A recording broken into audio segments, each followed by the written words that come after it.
માતા પિતાની બદલે આપણે વાલી વાપરીએ છીએ. હવે વાલી અને સુગ્રીવમાં આપણે જવા જેવું નથી, એટલા માટે મેં ત્યાં પેરેન્ટિંગ શબ્દ પ્રયોગ કર્યો છે. આમ પણ પૈતૃક પાલન પોષણ એવું આપણે જીવ વિજ્ઞાનમાં બોલતા હોઈએ છીએ.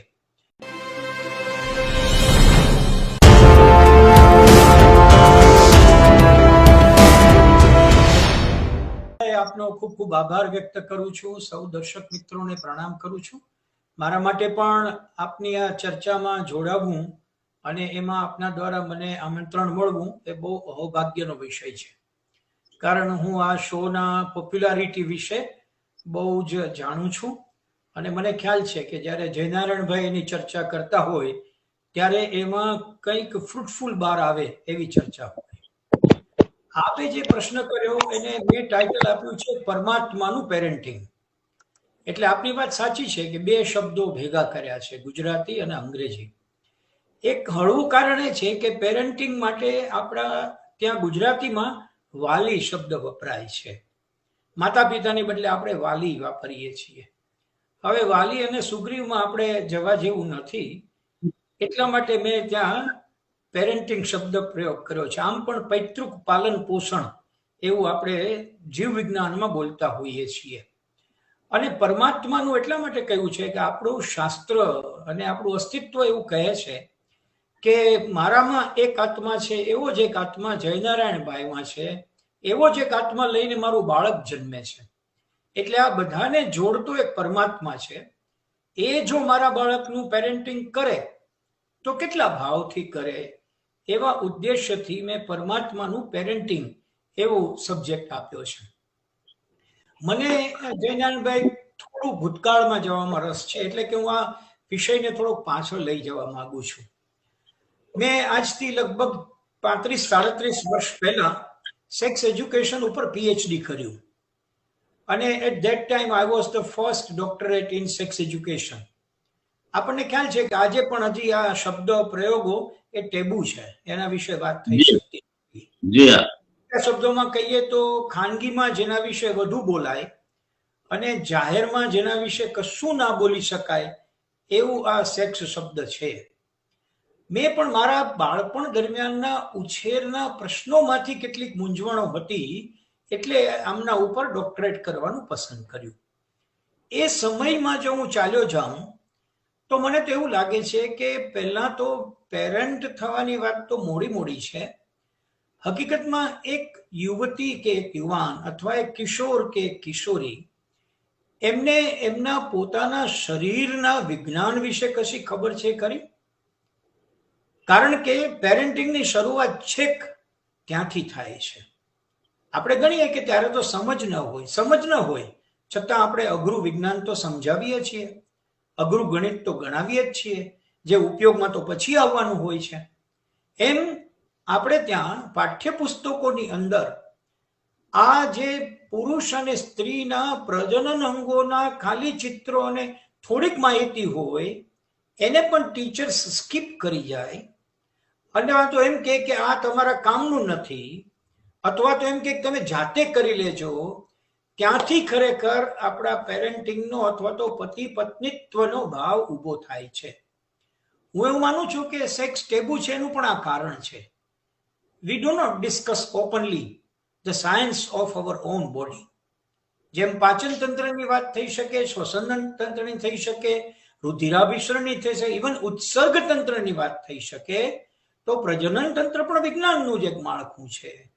એના વિશે પણ દરેક યુવક અને યુવતીને, કિશોર અને કિશોરીને એની વૈજ્ઞાનિક મુદ્દાસરની સમજ હોવી જોઈએ. ત્યાં આપણે ચૂકી જઈએ છીએ. પરિણામે એ યુવાન કે યુવતી સમાજમાં જાય છે ત્યારે એમને વિજાતીય વ્યક્તિ એક ખોટા પ્રકારના આકર્ષણનું કેન્દ્ર બને છે. Because they do not know the science.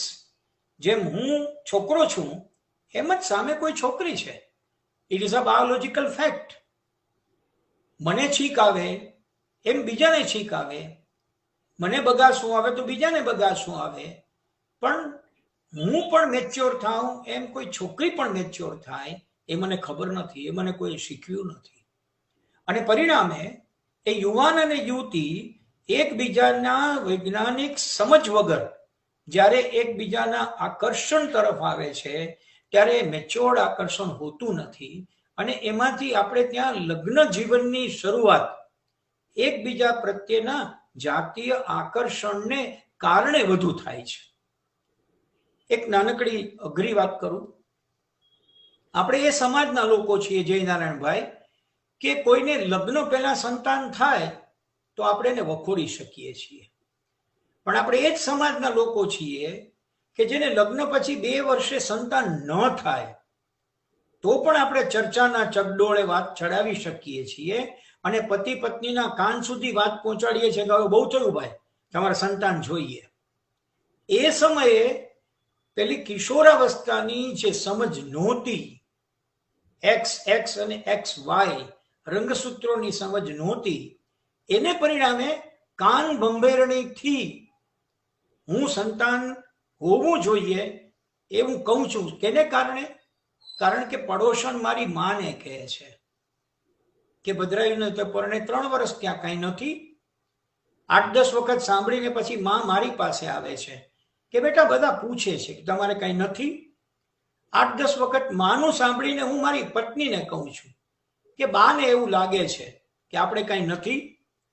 એટલે જાણે કે હું પડોશણનું, બાનું વચન પૂર્ણ કરવા માટે સંતાનના ઉત્પત્તિમાં પ્રવૃત્ત થાઉં છું. આપણે કહીએ કે ન કહીએ, ધીસ ઇઝ મિયર ફેક્ટ. બધે આવું હશે એવો કોઈ દલીલ કરે તો એ સ્વીકારું છું, પણ બહુ જ ઓછા દંપતીઓ એવા હશે કે જેની પ્લાન્ડ પ્રેગ્નન્સી થતી હશે. આનો મારી પાસે આધાર છે. મેં એવા કેટલાય ગાયનેકોલોજીસ્ટને એક ટાસ્ક આપેલો કે 2 વર્ષ સુધી આપની પાસે પહેલી પ્રેગ્નન્સી માટે આવતા જે દંપતીઓ હોય એને આપ પૂછો કે આ સમજપૂર્વક પ્રસૂતિ છે. પણ મને જવાબ એવો મળ્યો કે મોર ધેન 87% કપલ પૂછ્યા વગર આવીને એવું કહે છે કે ડોક્ટર ખબર નથી પડી કે આ કેવી રીતે થયું, હવે આમાંથી મુક્ત થવાનો કોઈ રસ્તો છે? What does it mean? આપણે પતિ પત્ની થયા છીએ છતાં આપણને ખબર નથી કે માતા થવું અને પિતા થવું એટલે શું. We are not biologically aware about it. હજી હું થોડી બીજી વાત કરું જયનારાયણભાઈ. આપણે દીકરીને પરણાવીએ છીએ, આપણા બધા કુટુંબોમાં આ ઘટના આવે છે. બધા જ પ્રકારની તૈયારી આપણે કરીએ છીએ. એનું મામેરું શું કરવું, એનું આણું શું કરવું, એનું મેનુ શું કરવું, કયા પ્રકારની કંકોત્રી છાપવી, ડીજે કોણ બોલાવવા, આ બધું કરીએ છીએ. પણ આપણા કયા કુટુંબમાં મા બાપ એવી ચિંતા કરે છે કે મારી દીકરી જેનું સગપણ મિસ્ટર એક્સ સાથે થયું છે, એનું લગ્ન થશે ને તાત્કાલિક આખે ને આખી મારી દીકરી કોઈ પર પુરુષને સમર્પિત થશે. એના માટે એની સાંવેગિક પુખ્તતા કેટલી, અથવા એને અવેર કોણે કરી છે? હા, આપણી પાસે શેરી સાહિત્ય છે, સંયુક્ત કુટુંબો રહ્યા નથી. પરિણામે બને છે એવું કે સંયુક્ત કુટુંબમાં તો ભાભીને પૂછી લેતા કે બીજા કોઈને પૂછીને જાણતા કે ભાઈ પરણ્યા પછી શું. અત્યારે કોઈને પૂછાતું નથી. હું તો થોડો આગળ નીકળીને એડવાન્સ થઈને એવું પણ કહું કે આપણે ત્યાં અત્યારે જે યુવતીઓના એવા પ્રસંગો બને છે કે જેને આપણે જેહાદ કહીને ખપાવીએ છીએ, એ પણ આ ક્યુરિયોસિટીમાંથી. મનોવિજ્ઞાનનું એક સત્ય છે જયનારાયણભાઈ કે તમે જ્યારે કુતૂહલ સંતોષતા નથી ત્યારે એ કુતૂહલ એક્સપેરિમેન્ટેશનમાં પરિણમે છે. આપણને ખ્યાલ છે, નાના બાળકને તમે રમકડું ખોલી નાખવામાં રસ હોય છે. શા માટે? કારણ કે રમકડામાં શું છે તેની સ્પષ્ટતા તમે કરી નથી.